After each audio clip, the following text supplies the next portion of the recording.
So the agenda book this year is going to look a little bit different. To avoid all the passing things back and forth from home to school, we're going to try this format where we're using 1 month to track their homework.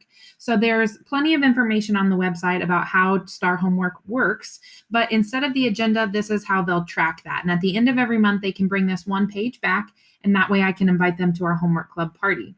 But the other thing agenda books are good for is knowing when tests are, what homework assignments are, and how to access our day-to-day information. So I want to show you how to do our Google Classroom calendar.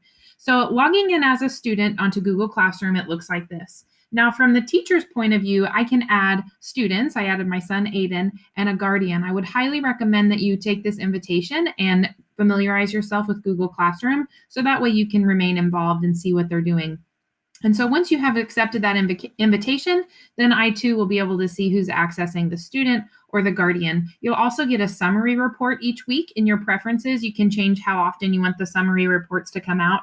And that shows you what they've been working on. You can read their writing and keep up to date since there aren't as many papers and worksheets coming home so you can see what they're doing. But for our agenda book, look, going back to the student view, here's where all of the assignments are happening, and they can click, this is the student's view, so they can click on any of these simple assignments and submit their work there. But for our agenda book on our classwork stream, you can see a breakdown here of each item. And here's a button right here for Google Calendar. So when you click on Google Calendar, it'll bring you as the guardian or as the student, bring you to this calendar that has all of our assignments in it. So here is a practice for the month of July. You can see maybe there's a reading test. Click on it and it tells a reading test on those shoes, and it's going to be on Thursday, July 23rd. So you'll know exactly when those tests are coming. As you scroll down, you can even see individual assignments of when those are happening.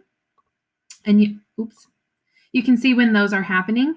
And so you can see here that there's an assignment called "What is your favorite color?" and it's due at 11 on Thursday. So in the classroom that morning, we're going to be working on this assignment. Or maybe they're answering this on Friday to make sure they have it answered by 12:15.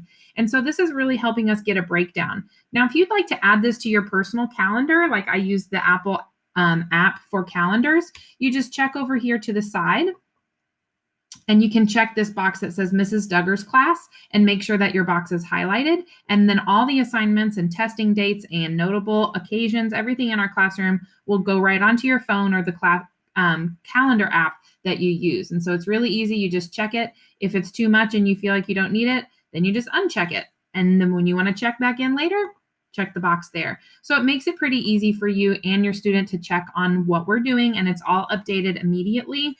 Like an agenda book, we would have to pause to write everything down, but this happens much faster. So if you need any more help, please reach out and let me know. Have a great day.